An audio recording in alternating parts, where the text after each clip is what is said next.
One, two. Sabay. 1, 2,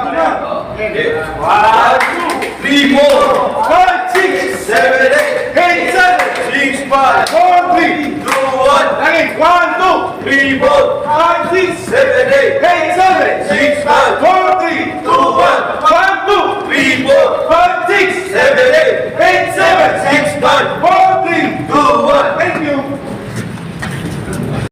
Ikaw na una, Ma'am. About safety muna, Day. Ano mong banggitin mo sa kanila, Day? Yung helmet, huwag niyo mapuan, mabasag yan. Then, ang sa safety shoes naman, ang according sa HR, na kapag hindi kayo naka-safety shoes, matic is absent kayo. Even though naka-time in kayo, matic is absent kayo. So, supposed to be, meron tayong mga bota at safety shoes dyan na ginagamit. Pero, hindi natin siya lalo sa mga malalaki yung paa, na hindi kasya sa inyo, is magbili kayo ng sarili ninyo or rather magkuha kayo sa opisina ng safety shoes. Ang safety shoes is nakakahalaga ng 450 pesos. It depends sa kanila kung ilang bawas yun. Pero sa mga luma kong workers, nakadalawang bawas yun. So, dalawang sahudan yung bawas every week. So, sa 450, i-divide nila yon or kung anong plano nila. Then, sa uniform, ang sabi rin ni HR is, tapos ng toolbox, hindi na pwede magpapalit ng uniform. Scaffolding, 3 meters above, kailangan nyo na mag-hire siya at hindi siya magugulat kung bakit nyo yun ginagawa. Naiintindihan nyo ako, workers? Yes, ma'am. Yes, ma'am. Ha? Ganun na yung magiging setup natin. Ipapasa ko na kayo kay Foreman, yun lang naman ang napag-usapan. Kailangan mag-uniform, mag-safety shoes. Hindi yan galing sa amin mismo. Galing mismo yan sa opisina. Yun yung patakaran talaga nila. Kahapon nga, di ba, sabi ko kay Ryan yan, mag-uniform ka kasi may picture. Nahagip talaga ng kamera. O ngayon, ang reaksyon ng opisina. Ang ibig sabihin ng opisina, hindi kayo sumusunod sa amin. Kaya ngayon, sundin natin yung office. Yung anong rules and regulation doon, kailangan masunod. Saka yung sigarilyo, ingatan nyo yung sigarilyo. Dapat manigarilyo, pag break time, doon kayo sa labas. Huwag dito sa loob ng site. Hindi sila pwede magnigarilyo sa labas. Ha? Hindi ba sa labas kahit pag break time? Huliin sila. May pala, may din pala kayo doon sa... Maglagay na lang kayo ng designated area. Ilagay nyo lang sa wag dito sa... Kung saan yung designated area Kasi, natin, workers. pag nahagip kayo ng hindi natin alam kung sino may maliban kay Ma'am Joy, mayroon pang ibang nagpipicture. Tapos kayo mapicturan. Sayang naman yung isang araw na pinaghirapan natin, ang init-init pa Yan naman yung foreman doon sa foreman na ngayon, napicturan Walang kalaban-laban kasi rules and regulation doon sa opisina yan. At saka bago tayo pumasok sa GT, mayroon tayong pinirmahan doon na gano'n nata kahaba, kapal yung papel, di ba? Andun yung mga rules and regulation na hindi lang natin matandaan. So, kailangan sundin natin yun sila. Ano, may dagdag? Ano question yung workers? Ano yung kanina? Sa harness, ma'am. Ay, sa hardest naman, pagbigyan na natin sila kasi pag nagbuhat ng... Hindi, ma'am, pag dito kasi, halimbawa, kung siguro, sa labas na, yun ang na lang natin. Sinabi naman kanina 3 meter, wala pa 3 meter. Pag dito kasi, mababa pa naman to. At saka, naman, ang lang siguro sa harness, pag nasa labas sila, 2.5, pag lumampas kayo ng 2.5, kailangan na mag-harness. Wala pa naman 2.5 yan Basta yung paa mo, hindi lalagpas ng 2.5 meters, pwede pa hindi kasi pag mag-harness. nakasabit yung harness sila, iikot sila doon. Kamuha doon, medyo mataas na yun. Pagka sumampa yung tao doon sa magpipintura. Yung kagaya nung kay Ryan, yun ang kailangan ni Ryan yun kasi mataas na yun doon. Saka critical yun yung pinatukan. Critical yung kay Ryan. Ang problema lang na ito, nakikita ko yung sitwasyon, wala siya mapagsasabitan ng harness. Yan, yung tubo, magpaganon. Huwag kang mag-aakyat na hindi ka nakaharap. Gagawa nyo lang ng paraan pagka ganyan. Critical yan, may nag-disgrasya na kami, balikin dito. At saka, ganyan, lalo na pag sa mga... Kasi mababa lang siya, kaso sitayin bubulong talaga tayo. siya sa step. Para sa atin, hindi naman kaligtasan, din naman natin yun. Hindi naman yun, Ito, tanggalin mo to. Tanggalin mo rin yan. So ito yung preparasyon para bubuhusan ngayon. So yung iba magbabakal muna, yung iba. Yung iba, pakala, Follow up na lang natin yung order na graba para saan yung... Bet, ilan ba kayo? Ay, 1, 2. Sila muna tulungan mo na magbakal dito, Yam. Tulungan niyo muna magbakal. Tanggalin niyo muna yung iba dito. Ito. Ito, tanggal. Saka ito. Bakit mo tanggalin? 80 lang yung hiningi na ano pala. 80 o. 80. Okay na to. Oh, ito, okay na to. Pero ito, dikit na yung dalawa eh. Dikit na yun. Ito na to, saka ito. Oh. Ito lang ito. Ito, patayin mo na. Pwede. Para may lipat tayo dito. Okay, is blazing soon. Puputulan na Haba. lang to. Haba. Mamaya, pwede naman putulan to ng grinder eh.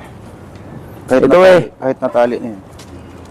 50% eh. Guard, magsako na lang muna kayo ng graba doon. Dalawa kayo ni Bini. Ito, parking space na rin to, no?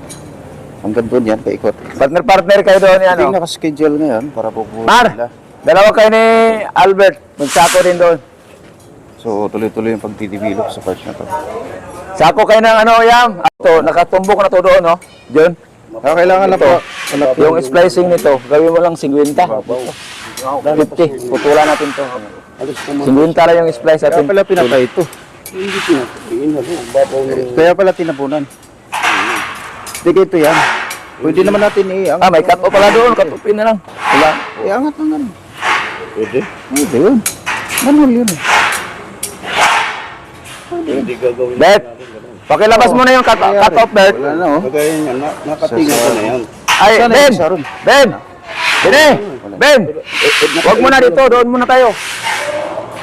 Dito tayo sa labas. Malapit lang dito, Ben, para hindi kayo mahirapan. Dito, Ben, oh. Lahayaan mo na yan dyan. Papayag ka. Para Dito, Ben, oh. hindi na talaga mabuli ng yun. Sige, Tris. Oh, Tris. Papalitan mo ng Tris yan? 4? Hindi. Dito tayo mag-alala. Tris. Sige. Dalawa kasi yan, kaya dos nilagay ko. Pero kung Tris, mas maganda. Hindi, madala yung kanong tinang... Tris, dalawa. Sige. Talagang walang ka, ano yun. Tama yun siya. Mas maganda yung alpha. Ito, palalaking ka natin to. Mayroon ka na pala mga Tris yun. Wala. Sa electrical. 4 yan. Electrical ba yan? Yun nga nire-request ko. Wala, gamitin mo. So, kayo na lang ang tubo ko po. Parehas lang naman yan. Conduit. Muna ipabuhos Ay, hindi pala conduit. Ipatumbok mo lang muna. Ilapag mo lang yung mga sako. Huwag mo na ibuhos, ha. Ilapag yun na muna doon. Nagpapagpiyo na. Susunod na lang daw. Ano yung meron dyan? Ilagay mo. Ipapantay ko na lang. 40 by 40. Pantay na. Buksan. Buksan mo yan, Ben. Dito Yung dugtungan natin, splice natin. Labas mo lang ng konti. At gawin mo lang 50. Centimeter. Kunin ko yung net. Wala dito. Kasi 30 ito plus 10, so 40. Okay. So pantay na dyan. Pantay na dito. Yung gagawing grills dyan, pantay na dito. Parang stiff pa rin dyan. Diba? Dito. Kasi doon. 40 by 40 lang dapat. Ang ginawa ko, 40 by 40, pero nandito. Sa labas. Walang problema doon. Nasa labas dapat yun. Hindi mo naman po pwedeng ilabas to dahil sa nandun yung abang. Kaya mangyayari, 40 na lang. Ayan. Clear ha? Clear. Pwede ipapantay na lang doon yung ano. Walang problema ron. Kasi kailangan talaga Pakometro. Sige. Yan. Bay, sana yung sinasabi mong manhole. Ha? Ayan ba? Para laki ng manhole. Ito ba, bay? Ito. Patayin mo, i-fix ko na to. Lagay lang ako ng ano dito. Para sana ng tubig. Kasi naka-fix to dati. Hindi, bukas-bukas pa rin. Gagawin. Lagyan ba natin ano yan? Okay. Manhole. Ganito yun. Harangan mo lang. Harangan ko to. Yan, paikot. Nakatagilid. Oh. Tapos ipatong ko na lang dito yung ano. Bukas to Tapos lalagyan na lang natin ng takip yan. Dalawa pa. Sige. Tapos bukas-bukas to ilalim pa din. Okay. Kasi ano yan? Yung tubig yan. Draining yan. Drainage. Drainage. Papasok dyan yung tubig. Sige. Ano na lang. Puputulan lang yan ng bakal. Puputulin lang. Ano lang yan? Plywood. Plywood na nakatagilid. Yung design para malagyan ng takip. So ito yung schedule ngayon. 50 lang yung ano. Ito, lagyan mo pa tong isa dito. Kaya, wala yan doon na puhusan ng partner. Huwag ka na 80 dito. Lagyan natin ng kalang ba ya? Binubuhusan para umangat yung bakal. 80 mo na dito, 80. Saan yung 80 mo tatama? Ayan, dito katapat. Dito akong sukat. Diyan. Ayan. Ilan yan? So, yan na yung space. Ang bakal natin. Ilan? Ito ramp lang naman to. No? Ha? 327. Sukat na. Nakakuha ka yan? Tukstone. Sukat yan dito? Baka maliit yung klibi na 2cm lang. Maliit na naman. Ha? Lakihan ba natin? Lakihan mo. Ibababa mo lang inaron. Oh, dito bumaba ako 93, doon bumaba ako na 95.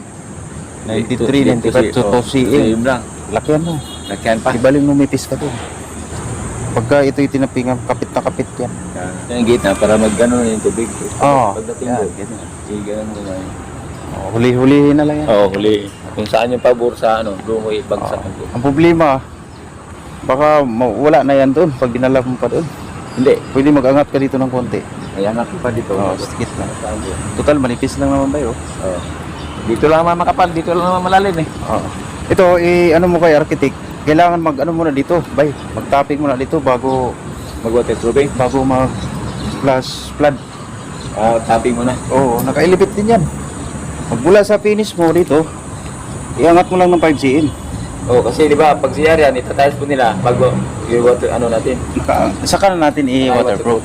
Kailangan lang pupurman yan, lalagyan ng ano, tapos i-elevate natin yan. Iangat mo na dito ng finish mo na to, di ba? Kunwari, finish mo na to. Finish. Angat ka lang ng 5 cm. Pati dito. Oh, ganyan din bago tayo mag-flash Oo, flood. para mawala yung doon, no?